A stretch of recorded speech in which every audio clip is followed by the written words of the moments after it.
Hello and welcome to our sixth lesson on our study of the Exodus. We are studying Mount Sinai in Arabia.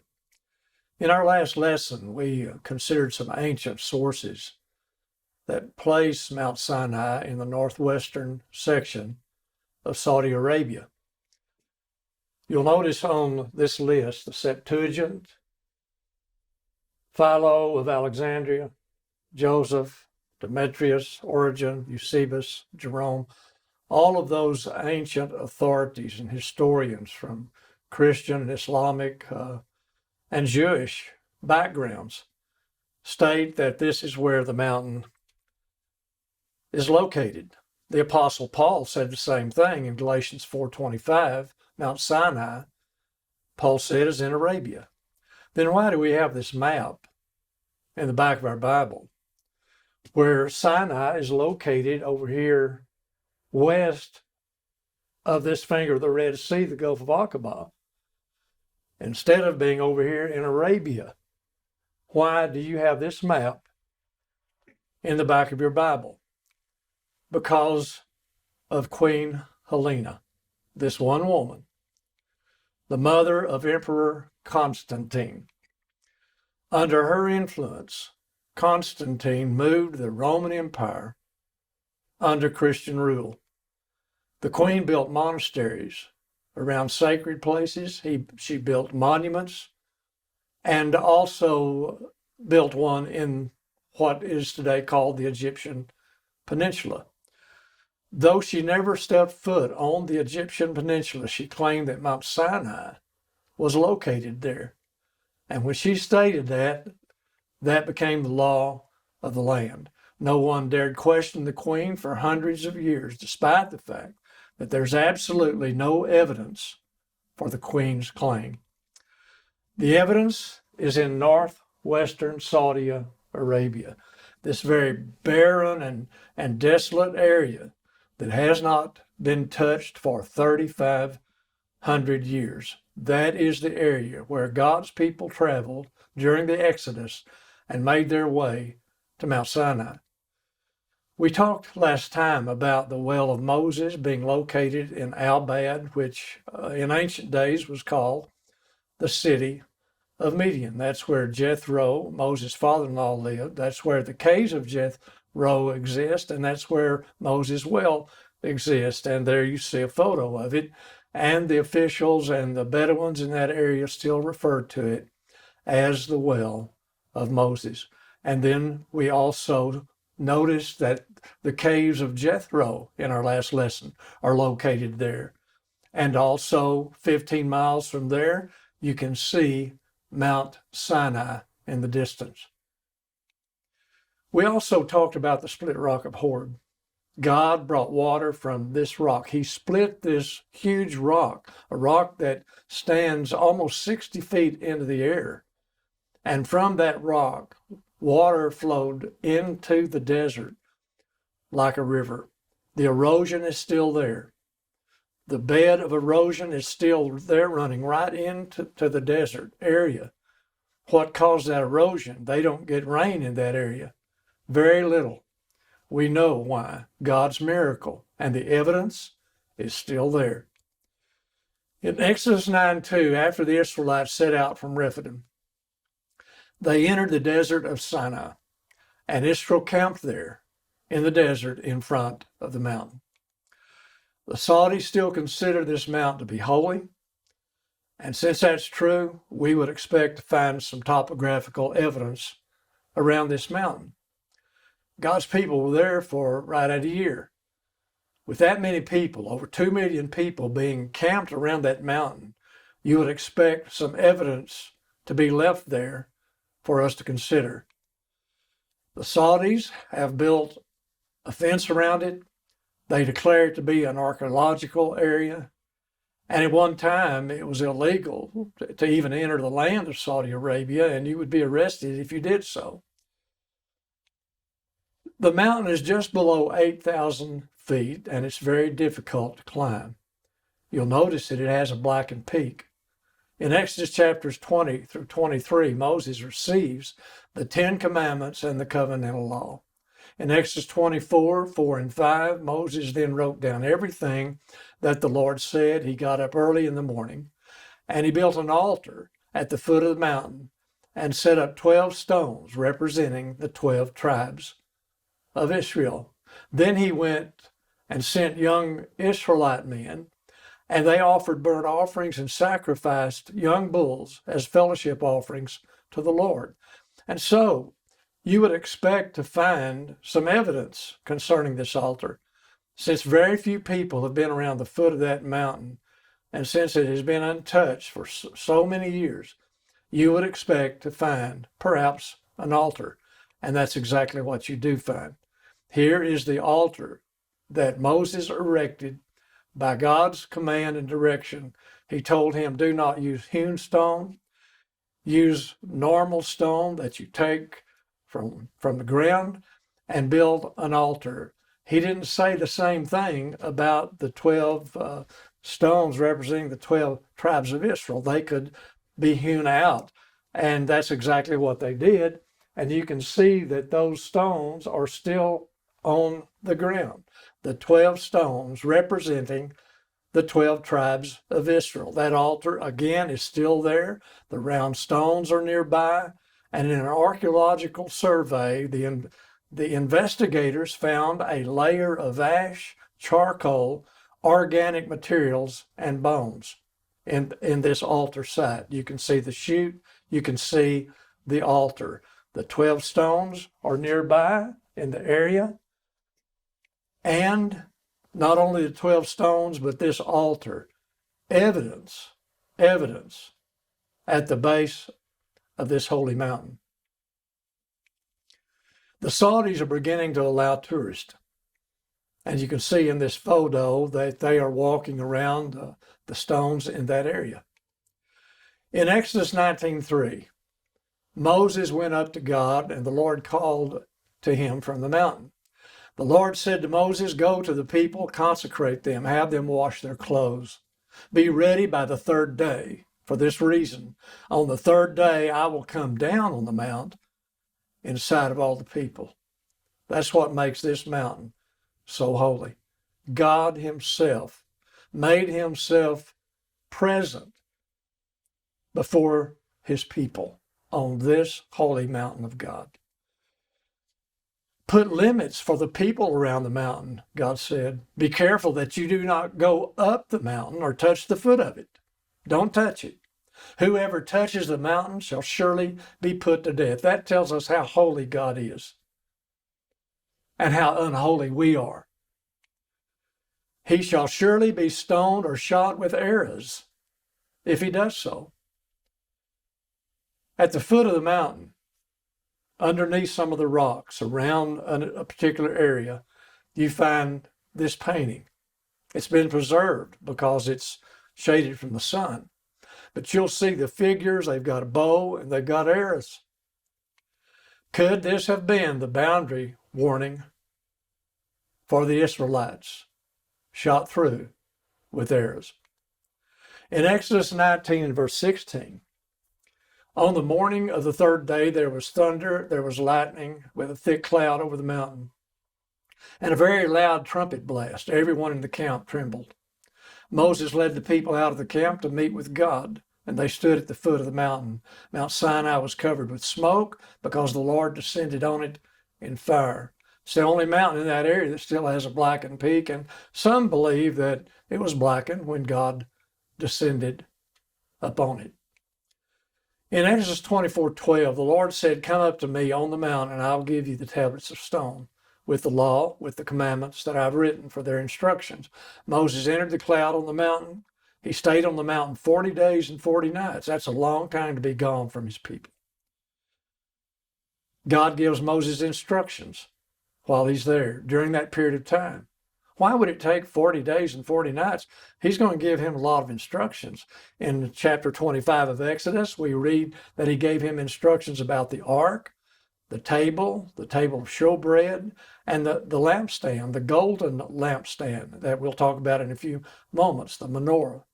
In Exodus 26 through 30, he gave them instructions about the tabernacle. The word tabernacle means to dwell. God is going to dwell with his people. And as they make that tabernacle and carry it across the wilderness and into the land of Canaan, that represented God tabernacling and dwelling with them. Jesus today tabernacles with us. He is with us. And that's why John, in John 1:14, said the Word became flesh and dwelt among us. That's what the word tabernacle means. It means to dwell. And that's what Jesus does for us. He tabernacles with us. God wants to be with his people. Always has been and always will be. The priestly garments and then the Sabbath. Jesus is our Sabbath. Sabbath means rest. And our rest and our Sabbath is in a person, the Lord Christ. When the people saw that Moses was so long coming down from the mountain, they gathered around Aaron and said, "Come make us gods who will go before us." Aaron answered them, "Take the gold earrings from your wives, the ones they got from the Egyptians, you remember, your sons and your daughters are wearing, and bring them to me." And that's what he did. He took all of that gold. He took what had been handed to him and he made it into an idol cast in the shape of a calf. Now, they've been delivered through the judgment of God from calf worship in Egypt. Why in the world are they already descending back into idol worship? He fashioned it, the Bible says, with a tool. And they said, "These are our gods. These are your gods, O Israel, who brought you up out of Egypt." What a slap in the face of God. This is believed to be the place where the golden calf sacrifice was offered, where it was erected, because there are many petroglyphs on the side of this altar, on these large rocks. All the way around the sides, you find petroglyphs. The Lord said to Moses, "Go down, because your people whom you brought up out of Egypt have become corrupt." Exodus 32:7. They have made themselves an idol cast in the shape of a calf. God knows what's going on, doesn't he? He knows if you and I are worshiping idols. Moses went down the mountain with the two tablets. They were inscribed on both sides, front and back. The tablets were the work of God. The writing was the writing of God, engraved on the tablets. And when Moses saw the calf and the dancing, he was angry, and he burned with anger, and he threw the tablets, breaking them into pieces at the foot of the mountain. And he took the calf that they had made, and he burned it in fire. He ground it into powder, scattered it on the water, and made the Israelites drink it. Now, there has to be some water around this mountain. It's very dry there, and there is not actually water coming down from the mountain today, but in ancient days, you can see the stream bed is still there, where mountain flowed down, where water flowed down from this mountain. In Deuteronomy 9:21, "Then I crushed it," the golden calf, "I ground it to powder as fine as dust, threw the dust into a stream that flowed down the mountain." There you can see in this photo the stream at the holy mountain of God.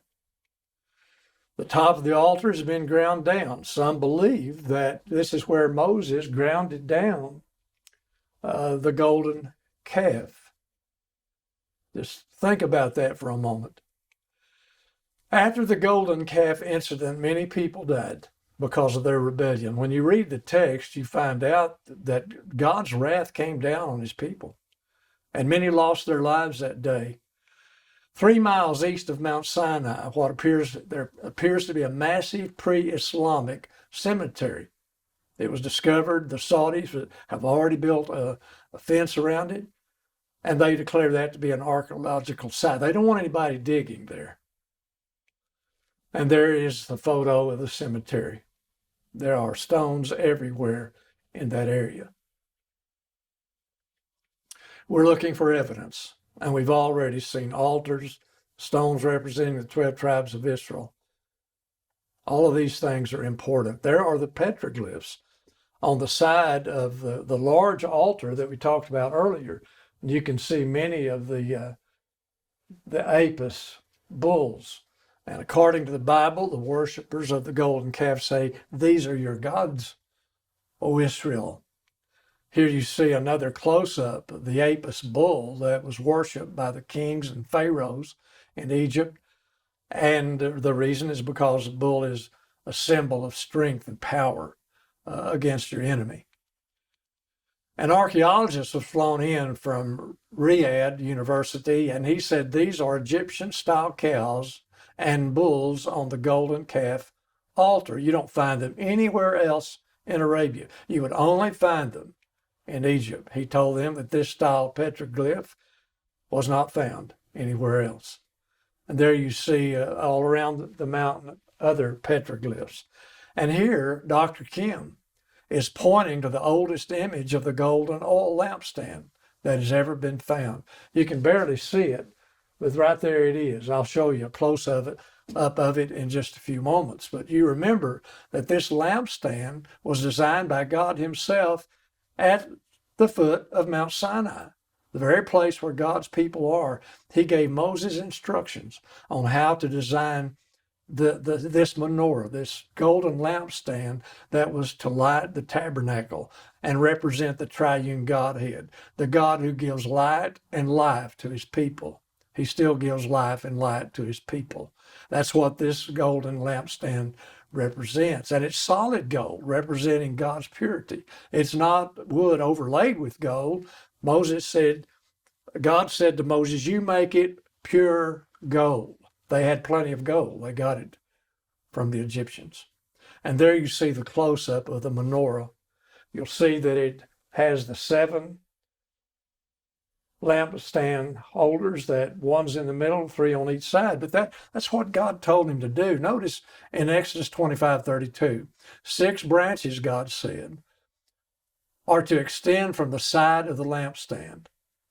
3 on one side and 3 on the other side. Keep your eye on the menorah as you listen to God tell Moses how to build it. There's never been one made before. This is the first time.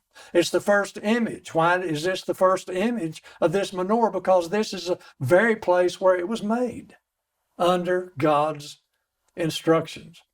In Exodus 25:33, 3 cups shaped like almond flowers with buds and blossoms are to be on one branch, 3 on the next branch, and the same for all 6 branches extending from the lampstand. Now here's something that's very interesting, and that is, do you know what Jabal Lawz means? That's the name of this mountain. Jabal Lawz means mountain of almonds. Mountain of almonds. They're all over the place. According to the divine design, the stems and cups of the menorah were to be modeled to resemble the branches and the blossoms of an almond tree. Do you know what that would remind the Israelites of? That golden lampstand, it would remind them of the mountain. The mountain, a mountain of almonds. And they need to be reminded of that mountain. You and I need to be reminded of this mountain and everything that it means. God told Moses to return to the mountain with 2 tables of stone, the 10 Commandments. And the Lord said, there is a place near me where you may stand on a rock. When my glory passes by, I will put you in a cleft in the rock, and I will cover you with my hand until I have passed by. Then I will remove my hand, and you will see my back, but my face must not be seen.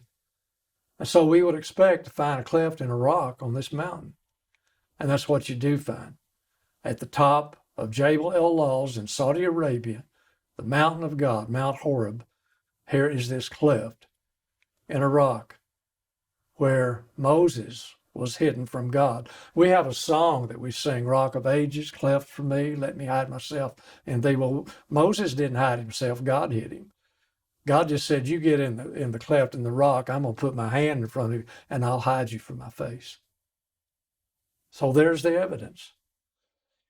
In order for this to be the mountain of God, it's got to have a cave, because it's where Elijah traveled and slept in a cave overnight. The cave where Elijah spent the night, and he communed there with God. In 1 Kings 19:8 and 9, Elijah traveled 40 days and 40 nights until he reached Horeb, the mountain of God. Now, why in the world is he running that far, traveling that many miles to reach this mountain? He went into a cave and spent the night. And why did he do that? He's running from a woman. He's running from Jezebel. He's not afraid of 450 Baal prophets, but he's afraid of this one woman, Jezebel. And here he is hiding in a cave on Mount Sinai. There's got to be a cave. And there it is. This cave is above the altar, about 15 feet high, 20 feet wide, and 20 feet deep. Here you can see Rephidim, the area where the Israelites camped, looking out of the cave. Very large area, enough for the encampment of all of the Israelites. There's another view as you're standing back in the cave, looking out over that area, the encampment grounds. And here's another shot of people looking out over that area, a very holy sight. Mount Sinai, where God communed with his people. In Isaiah 65:11, but as for you who forsake the Lord and forget my holy mountain. Don't forget my holy mountain. I gave you law there. I gave you a covenant there. I entered into a special relationship with you there. Don't forget. What are they to remember? They were to remember their divine purpose. They were to remember the divine covenant and the law. Thus you shall say to the house of Jacob, tell the sons of Israel, that you yourselves have seen what I did to the Egyptians, and how I bore you on eagle's wings and brought you to myself. Now then, if you will indeed obey my voice and keep my covenant, then you shall be my own possession among all the peoples, for all the earth is mine, and you shall be to me a kingdom of priests and a holy nation. These are the words that you shall speak to the sons of Israel. That's Exodus 19, 3-6. He speaks of his people being a special people. He raised them up to be a light to the nations and to be a kingdom of priests.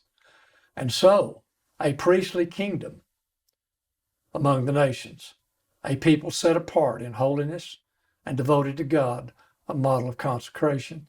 Those of us who make up God's church today are set apart, just as the Israelites were set apart to be a holy people, sanctified, set apart for a divine reason and a model of consecration, a people who serve as a mediator and a channel of God's blessings and holy presence, a display people, a showcase people for the nations, to be a light to the nations, Isaiah 42 and verse 6, and to be a lifeline for the nations and a lifeline for all peoples of the earth, Ezekiel 5 and verse 5. That's our purpose, and that is to keep God's story alive, and not only keep it alive, but to live it, to live his story, the only true story in the whole world.